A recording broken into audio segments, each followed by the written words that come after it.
Hey, I'm Cyclon. Well, there's still a couple days left in the Gauntlet race. For me, that experience is over. But that does not mean that I did not learn a whole bunch of this. And I think I gained 3 valuable information pieces that are even applicable to softcore trade player, as that is where I'm normally playing. Hardcore Gauntlet, it was very interesting. I did manage to get to level 90, but it is not my playstyle. But again, very valuable knowledge that I do want to share with everyone. And we're going to be starting right with the first piece of knowledge we gained. And that is the unknown is scary. Let me explain what I mean with this. When I did the Gauntlet campaign, I knew roughly what to expect. I did look at what happened in Gauntlet last league, at least initially, and I looked at what happened on this Gauntlet after day 3. But my initial campaign was mostly unprepared. I didn't know what skills the bosses had, what got changed, what stayed the same, and I wasn't prepared. So I always over leveled, I always over prepared, over geared, and it took me so much longer because I didn't know what was coming next. I didn't know what was going to be difficult, what was going to be easy. And this means that the gauntlet itself is harder, obviously, but if we look at when the top racers did the gauntlet and did their campaign, the time they spent each act was barely slower than what they normally do in a hardcore run. I think Steelmage said it himself. When I think it was Ben and I'm Exile, they defeated Kitava at like 2 hours 10 minutes into the gauntlet. That is the time that really good players or averagely good players take normally for Kitava, Act 5 Kitava. 2 hours or 2 hours 15 minutes is extremely fast for most players. Only really the top level of speedrunners go below 2 hours on a Act 5 Kitava kill, assuming they did all the trial and all the passive points. So once you are knowing what's coming up, once you have prepared and have practiced, and this is the main point of this, the main lesson learned from this, is once you have practiced, once you have learned, it becomes so much easier and you can get so much faster because you replace a portion of required gear and required levels with player skill, and then you level to the point where you need that, and the rest of the gap you make up with your own skill because you practice that part, because you know what is coming and you know when you need to dodge, when you need to tank, because you just practice it, you gain experience from it already. So that is the first point. The second point is plan ahead for content. Now this is I would argue something that most people are already aware, but I mean in way more detail. If we are looking at the timeline of things, and we're taking 2 examples here. The first example is my Gauntlet experience. So I looked at campaign, and I had rough plans for endgame. So for campaign, I knew that, okay, I know campaign is gonna be hard. I took Zizarans Ancestral Chieftain thing, and I was prepared. In the sense of I knew what passives to take, I knew what skills to grab, and I knew what gems needed quality. I understood how slams work, I understood how Earthshatter and Thunder works, and how the Warcries work, and I thought I was prepared for it. And then I had also my plan for the endgame. I knew kind of what league mechanics I wanted to do, because those should be good in SSF and should be gaining gear.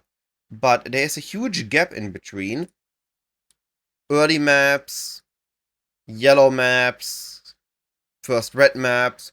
What do I do there? How's my atlas gonna look? I didn't prepare. How am I gonna combine mechanics? Am I gonna be efficient? Am I only gonna focus on one? So what league mechanic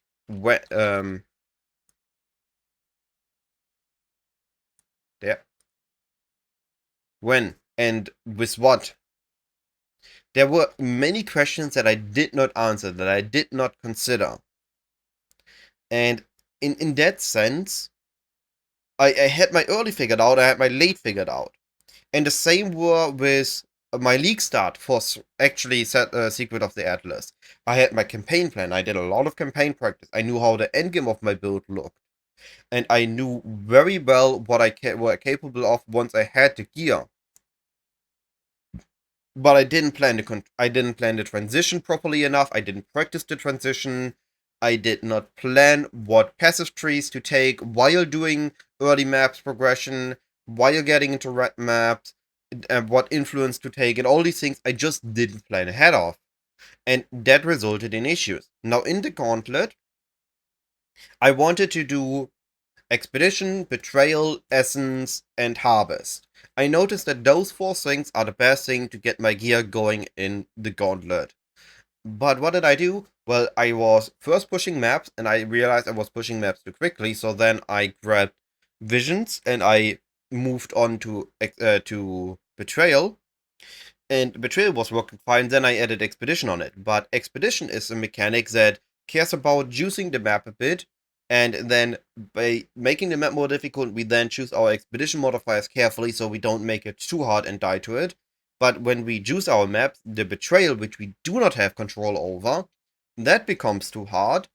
And now we have a mechanic that we don't want to juice up extremely, and a mechanic we want to juice up extremely, which don't pair really well. And on my second tree, I did Harvest and Essence, but Essence again is something I don't want to juice up much, and Harvest is something I do want to juice up much. So what I would have instead done, on my first tree I should have done Betrayal and Essences, and on my second tree I should have done Expedition and Harvest.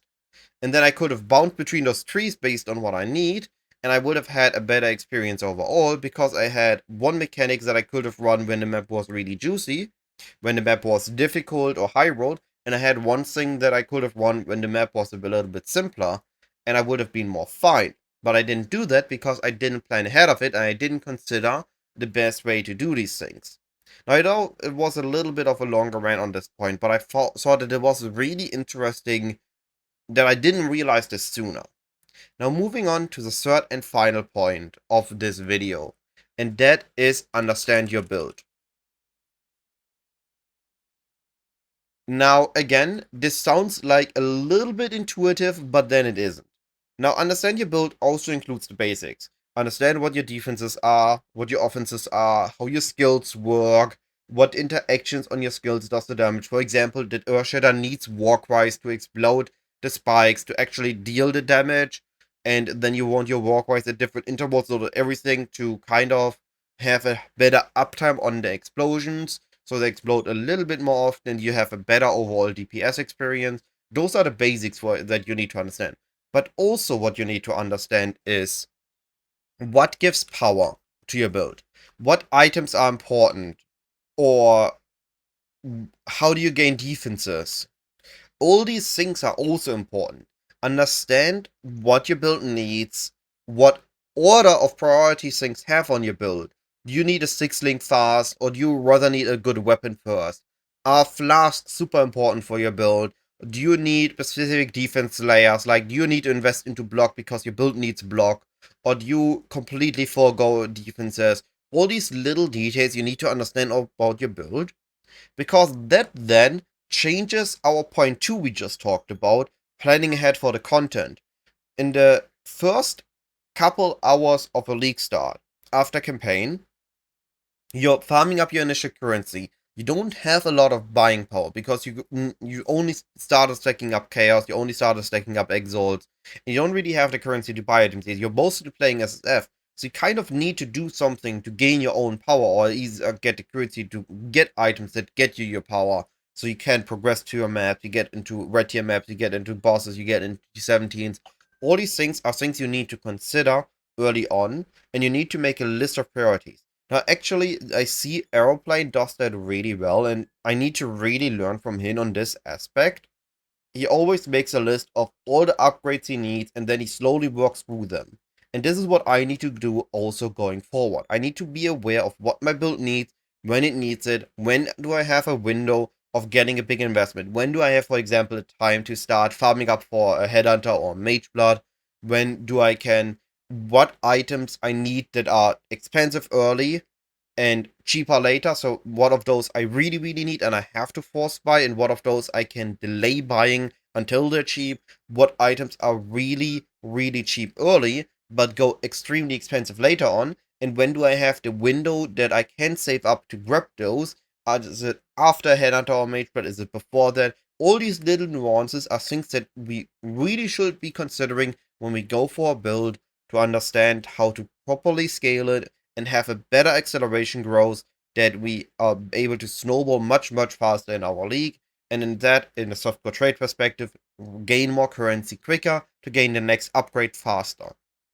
And all this being said, the video was long enough, the experience was really interesting. I hope that my 3 lessons learned made sense and are not just good for me, but also good for everybody watching this video. All this being said, have a lovely day, and I'll be either seeing you in my next video or my next live stream. Goodbye.